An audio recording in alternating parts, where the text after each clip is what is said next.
Every time I've said on this podcast that summer is nearing its end, Laura has stepped up to say, no, not yet, not yet. Well, Laura, it's the last day officially of summer. Tomorrow begins fall. You can't disagree with me today.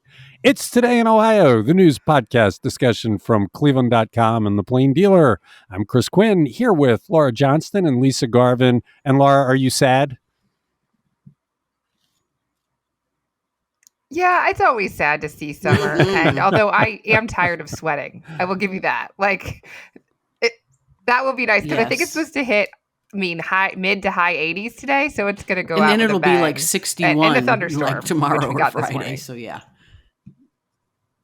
The weekend is supposed to be nice and cool, mid-60s, and then lows in the 50s. I'm excited, although I do believe we'll get back up into hot temperatures again. Climate change assures us of that. Let's get started. On 1 or 2 days every week these days, there's no mail delivery on my street. And until a few months ago, we often had mail delivered hours after dark, later than 9:30, by postal carriers who had to wear headlamps to make sure they didn't trip over broken sidewalks. Turns out this is a national problem. Laura, they could deliver the mail in the snow, in the rain, of the dark and night, but they can't deliver the mail with this problem.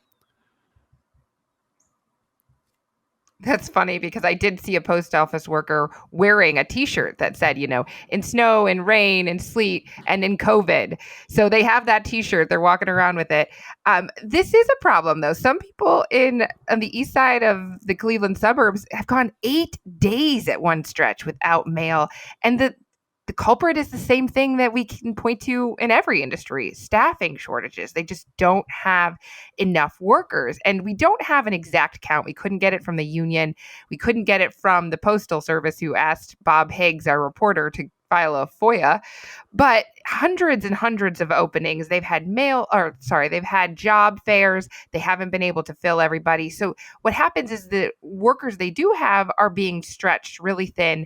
They're working 10 to 12 hour shifts. They're working overtime. They're working on Sundays sometimes, trying to get the mail delivered. But this is it seems like a nice job on a lovely day, but this is a job that you have to do in every kind of weather. Well, it takes a toll because you're carrying around that heavy bag of stuff, and it wears on your shoulders. I feel bad for them. When they've shown up at 9:30 and later at night wearing the headlamp, you just sit back and think, okay, something's wrong here. Because clearly they didn't have somebody to do the route. They're paying somebody else overtime to do it. And there are many days. I mean, it lately where 1 day a week or 2 days a week, it doesn't come. But I asked the question in subtext this morning, does it matter? I mean, should we now be talking about cutting back delivery days? If I don't get the mail today, it comes tomorrow. What's the big deal? Well, and if people want things overnight, which a lot of people do, those are getting delivered by UPS and FedEx a lot of times. Like if you're getting your Amazon deliveries, or you're getting the little Amazon truck that shows up in your driveway.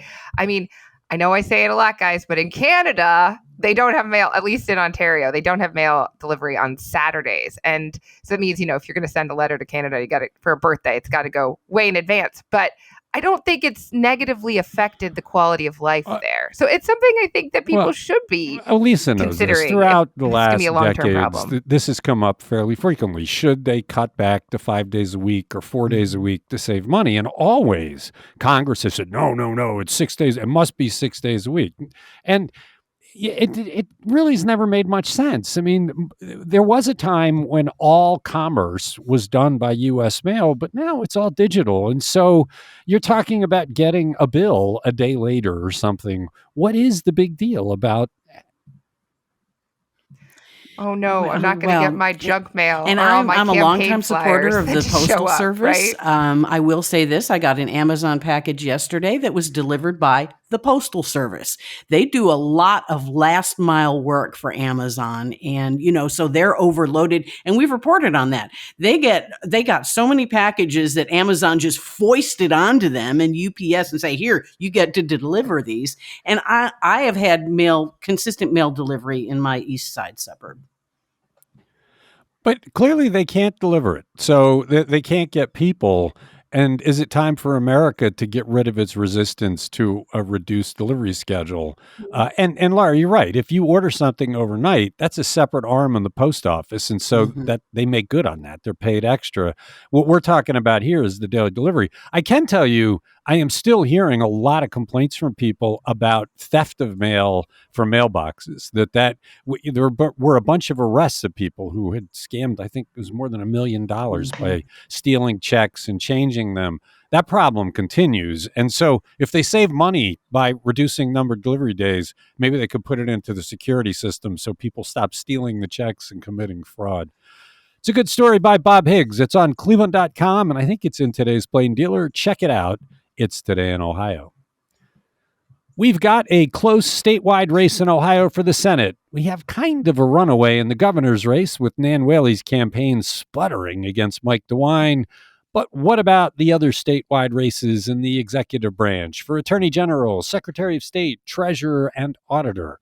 Are any Democrats making headway against the firmly entrenched Republicans? Lisa, we haven't talked about these races, I don't think, at all. No, we haven't. And sad to say that I don't know if the Democrats are going to make headway in any of these 4 statewide offices. There are really 3 reasons that were outlined in the article in cleveland.com in the Plain Dealer. First of all, Ohio has been trending Republican over the last, 8 to 10 years or so. There was a big rightward move in 2016 with Trump taking the state, and then he took it again in 2020. Republicans have controlled all 3 branches of state government for over a decade. And usually midterms, as we know, favor the party that's not in the White House. So that means Republicans. Reason number 2, the incumbents are all Republican. That gives them a natural advantage. They have high visibility. They're making rulings. They're having press conferences and so on and so forth. They have name recognition and established political connections. And thirdly, the Democrats are just at a disadvantage. There's a lack of familiarity. They only have 1/10 of the campaign funds of their Republican opponents, and most of them have not run for or none of them have run for statewide office. So the Democratic challenger for treasurer is Marion Mayor Scott Schertzer. He was a 2018 running mate with Connie Pillich for governor. The AG Democratic challenger is State Representative Jeff Crossman. He has 2 terms in his Cuyahoga County Legislative District. The Secretary of State Democrat is Forest Park Council member Chelsea Clark. And the auditor Democrat challenger is Nelsonville Auditor Taylor Sappington. Haven't heard of any of them. I hate to say that, except for Taylor Sappington. Well, I've heard of Jeff Crossman. I'm a little bit surprised the AG's race isn't getting some fire because Dave Yost has been controversial. He's done stupid things. The thing he did with the kid that had to get the abortion in Indiana was a huge stain on his reputation. I mean, and he still hasn't apologized for it. He also has entered appearances in all sorts of lawsuits that have nothing to do with Ohio and his harumph, and I'm going to be the conservative Trumpy guy. And so there is ammunition there that Crossman could say, is this what you want? If you believe in a woman's right to choose, do you want this guy to be defending all of these laws that you think are reprehensible? He also really did not do much with the whole gerrymandering case. He's the attorney general. The law wasn't being followed, and yet he really wasn't on the side of righteousness there. But really, you're not seeing much from Crossman. He's not landing any blows. Well, to be honest, I haven't seen any really, at least TV ads for any of these races, Republicans or Democrats. And when you're talking about that, Democrats having such a small collective war chest, that, they probably can't maybe even afford a TV campaign. So, yeah, this is kind of, all of these races are kind of under the radar. And I think, in Ohio, people are probably going to say, oh, well, just vote for the incumbent because I know his name. Yeah, I suspect you're right. It's Today in Ohio. Drive through Cleveland and you're sure to see trash that has been dumped illegally. Even at the proposed site of the new police station, we have so many empty lots in the city, it just seems like people think they can dump their stuff. Cleveland seems incapable of stopping this problem with conventional methods. But Laura, how do they plan to do it now using artificial intelligence? This sounds kind of out there. Well, it basically works using smart cameras, that they're going to use this AI model so that if you can see someone dumping on the camera, then that's going to alert law enforcement to go out and maybe ticket them. So they're still testing this, and once it's tweaked and perfected, they'll put it in a couple of spots and see if that works. One would be deployed on the city's east side, one would be on the west side, and then hopefully they could address that issue. My thought is, okay, first of all, I wasn't exactly sure what illegal dumping is, so I looked it up, and it has to be something of like 15 pounds or more. So it's not you leaving, your bag of trash where you're not supposed to, or your fast food containers or whatever. Obviously, that's littering. That's a problem. But so this is big stuff. And then it's like, well, why are people doing it? Do they just not know where they can leave it? I mean, to me, this is something that you you're got to treating pay. a symptom. I mean, if you got a bunch of why aren't we tires you got looking to at, get rid of, you got to pay somebody to dispose of them legally. But we're going to be ended up paying for all this artificial intelligence to catch people doing it. So can we figure out a more easy way of people getting rid of their stuff? It's been surprising when they started dumping it at the site of the police station. It was kind of put a focus on it, right? It's if you can't keep the site of the police station safe from illegal dumping, can you really save any neighborhood? And it's rampant. I mean, you don't have to drive very far on a side street to find where somebody's dumped a bunch of stuff, and then And that does affect your quality of life, right? It affects all of the people that live around there. It affects everybody who drives on there. It makes you think that like the city doesn't look really safe or nice. So I get it, and I'm all for enforcing the law. I just think that this is a symptom of a bigger issue. And, obviously all the issues that Cleveland has had with recycling and their trash pickup. I mean, I just think this should be investigated further. Like, what could they do for public education building houses campaigns on all the other those empty side? lots, as Lee Weingart proposes to do if he's county executive, would leave fewer places where they could dump illegally. Part of our problem is the depopulation of Cleveland neighborhoods. It's Today in Ohio. So when the Cleveland Browns lose a game that seemed virtually unlosable because of unfathomable incompetence at every possible level, is it a crime if a fan throws a water bottle at team owner Jimmy Haslam?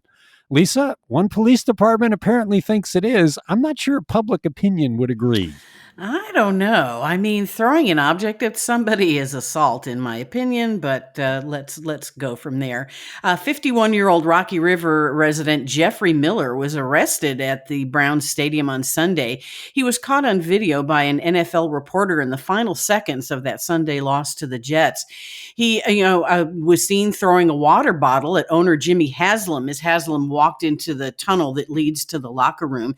It appears that he was hit on the right side, and Haslam, after that happened, he looked up and pointed into the stands. He was not injured.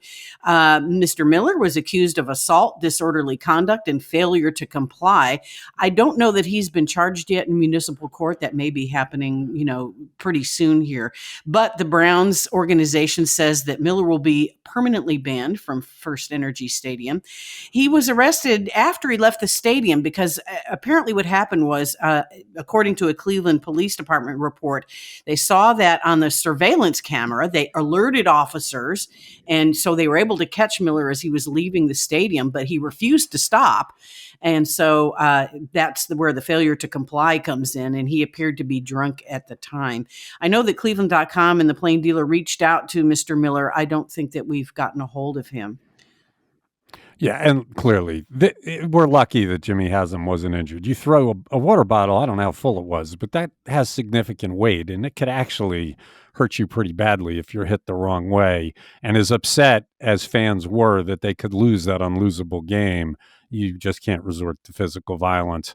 They're lucky, I guess, for law enforcement purposes, that he did it in camera view because there's footage. He's not going to be able to deny it. And while a lot of fans were very angry with the team ownership, particularly following the Deshaun Watson episode, to lose a game the way they did just caused a huge amount of frustration. Yeah, but that's condoning that. We can't condone violence. You can't throw a water bottle at somebody.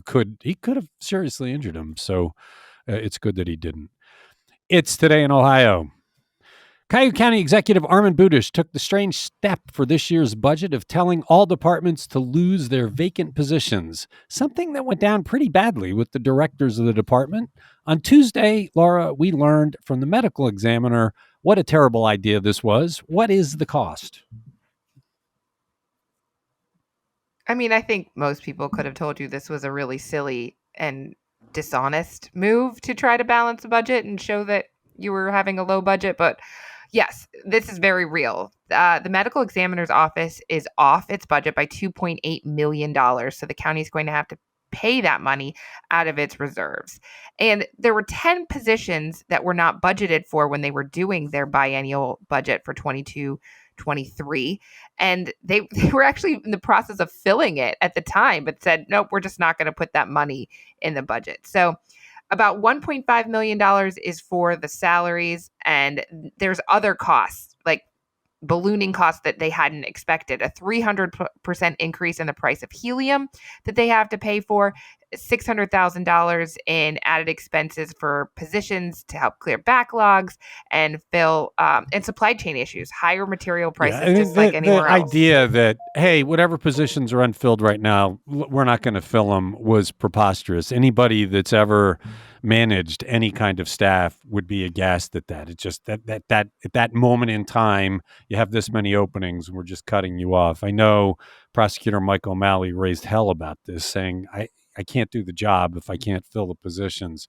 So, but it was an artificial bid, I think, at a time when Buttigieg was still thinking of running for re-election to make it look like he had control over the budget, and it was artificial. And now we will see those costs come out. I imagine other departments will do the same thing.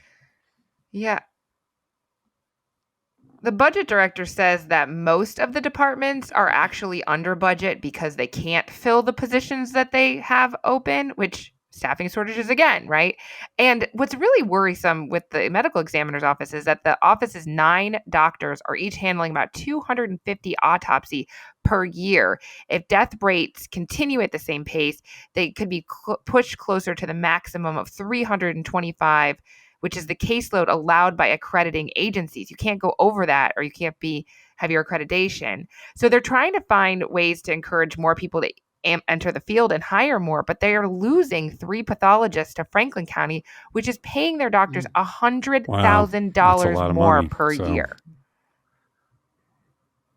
It's a lot of money. And I mean, you can't do an autopsy if you don't have the right personnel. For the next county executive. You have to have it.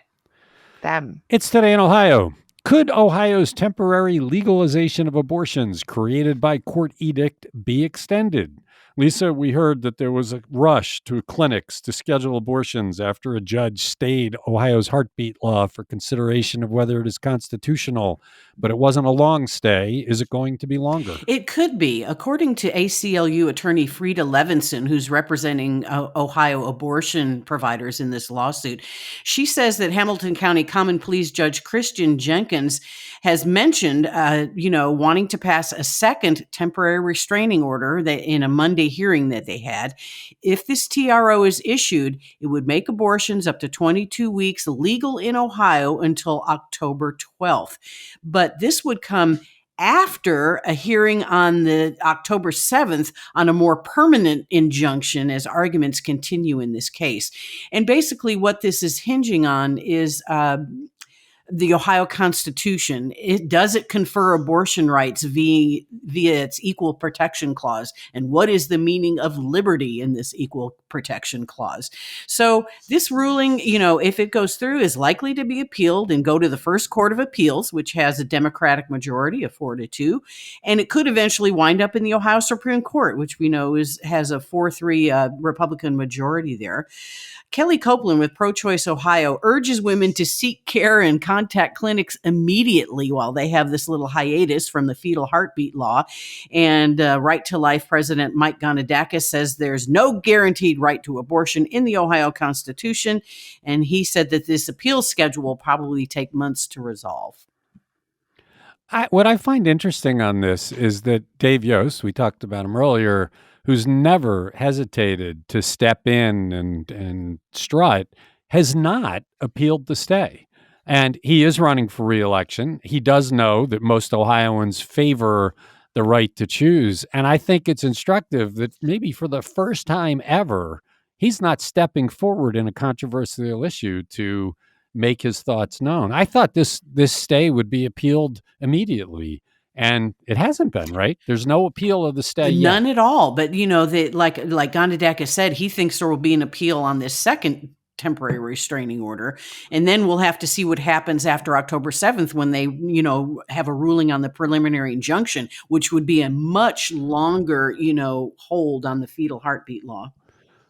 Well, does anybody but Dave Yost have the standing to file that appeal? This is about the stay of an estate law. And so if he doesn't stand up to do it, it's remarkable how silent he is because he's not normally silent. I bet he's scared that if he steps forward on this one, he's going to lose some votes. We'll see. It's Today in Ohio. How many Ohioans might be affected by President Joe Biden's controversial plan to forgive as much as $20,000 in student loans? Laura, you and I were talking about this yesterday. You weren't surprised by the number, but I was. Yeah, 1.5 million Ohioans and the debts of around 750,000 could drop to zero. I mean, think about it. We got 11 million people in Ohio. I mean, that's a good chunk of it, right? That people have this debt. And we're talking about $20,000 in federal student loans for borrowers who receive Pell Grants. Those people generally have a lower income, as much as $10,000 for other borrowers. And nationwide, we're looking at 40 million that could be eligible for some relief, and about half of those could see the entire remaining balance discharged. Ohio is actually one of the most affected states, up with Mississippi, Louisiana, and West Virginia, which are not usually. Is that because our tuition has become so out of control because Republicans for the last 20 years have been cutting back on the subsidies to public education? I don't know. That's a really good question. Obviously, college costs have grown here just incredibly, even since I was in college. But apparently 40% of all adults who ever attended college in Ohio will owe less or nothing on their student loans. So that's 40% of anybody who's ever been to college in Ohio. That's huge. And just so you know, none of this, according to the Education Department, the U.S. Education Department, will go to any individual or household in the top 5% of incomes in the United States. So when Republicans immediately came out and said, you're rewarding the rich. Okay. It's not interesting the richest. That it's such a high number, but I do think it speaks to the cost of education in Ohio. It's Today in Ohio. What's the background on the Cleveland native who has just been named Ohio Librarian of the Year? It's always good to talk about a good news story in Cleveland. Yeah, the 2022 recipient of Librarian of the Year is Casey Armstrong. She's the director of the Euclid Public Library, and she's been there since 2013. She is the first Black woman to be so honored and the third Black library director to be honored for this award. A lot of why she did get it is because during the pandemic, she and her library helped bridge gaps in virtual learning. They offered college prep courses, free meals, and they even worked with area schools to address pandemic-related learning loss. And she's also on the Ohio Library Council, and she's on this push for more diversity among librarians. She also trains new directors and trustees, and she has a lifelong love of reading that managed to become a career for her. She loved reading as a child. She moved around a lot in Cleveland, but then she kind of, settled in Glenville. And she went to the local library very frequently, and she has very good memories of wandering among the stacks and finding books to read. And she thought about making it a career while she was mentoring at Youth Opportunities Unlimited. And so she went and got her master's degree in 2003. And looking at her picture in cleveland.com, she looks like she's about 18 years old. Well, Cleveland has two of the most esteemed library systems in the world in Cuyahoga County and Cleveland. They're regularly recognized for just how good they are. It's something that I don't think people realize nationally. So it's entirely appropriate that a librarian from Cleveland is the Librarian of the Year for the state, right? Mm-hmm, absolutely. I absolutely agree. I love our library systems. And can I just say, I got an email yesterday from the county library, which I realize we're talking about a different system here, but they have like free produce that they're giving out to people. I mean, you think about libraries for books, but they are just community centers that are coming up with all sorts of ways to help people. Today in Ohio. And hats off to them. Cleveland law firms, like many employers, including the Postal Service, struggle to attract diverse candidates for job openings. How is Case Western Reserve University offering to help? They are launching a continuing education program that has a free curriculum for local business leaders and practicing lawyers. The idea is to bolster their credentials in diversity, equity, and inclusion. This is called the Academy for Inclusive Leadership Development. It's also open to non-attorneys and case law students. It claims to be the first of its kind in the country, and it's going to run with its curriculum from October through April, in-person Saturday sessions plus online components, and there's going to be presenters who are experts in diversity training, leadership, human resource management, and they're going to have lectures and real-world simulations to address structural bias, microaggressions, and attorney-client relationships. And the result of this will be? So hopefully they will have more diverse law firms, because in a ranking of 36 municipalities, Cleveland ranked last in lawyers that are people of color with 6.14%, and also next to last in the percentage of female associates at 38.7%. The only city they were higher than was Salt Lake City, which Yeah. I'm just going to let you think on that.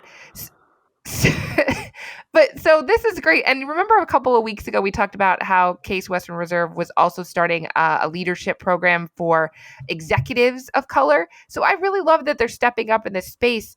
And I mean, they're a Cleveland university. They are ranked the best in Ohio if you look at U.S. News and World Report. And they are really looking at some of the issues in the city and helping the existing infrastructure we have here. So that's great. Lawyers who complete the program get a continuing legal education credit. And the goal is basically to make us all think more diverse and have better relationships. It might also harken and get back more to our people of color previous in the law story about the firms. cost of education. If the cost of education in Ohio has become prohibitive, which is why so many people in Ohio are affected by the student loan forgiveness, maybe we're making it more challenging for people of color to go to law school, and we should take down some of the barriers so there are more candidates for the jobs. That's a really good point. Again, I don't think this is just treating the symptom, but you're right. It's not getting to the base of why there are so few. But I love that they're talking about that bringing an educational institution into this, then the law firms and the businesses don't have to develop training programs themselves, which could be expensive. And if we were having a robust governor's governor's race, because we only get to do this every 4 years, if this were competitive, an issue that could be debated is making college more affordable. But we haven't heard any talk about that all year. That affects so many Ohio families. It's going to affect yours very soon, Laura. And so I know. I have said since my kid was born that I hope it straightens itself out, because the cost can't keep ballooning like this. No one will be able to send their kids to college. But so far, I am not seeing without a robust election inspiration on that campaign, front. you don't get to debate those issues. That's what the campaigns are supposed to be. Every 4 years, you debate the direction of the government that you're voting on. We're seeing it in Cuyahoga County. We're seeing a robust battle between two candidates for county executive, both very different, both strong in their views. And so we're talking about a lot of cool issues. We're not doing it on the statewide level because the campaign challengers are just not robust. And it's a shame, because that means we'll go 4 more years without fixing the price of higher education in Ohio, because there's not going to be a mandate to do so.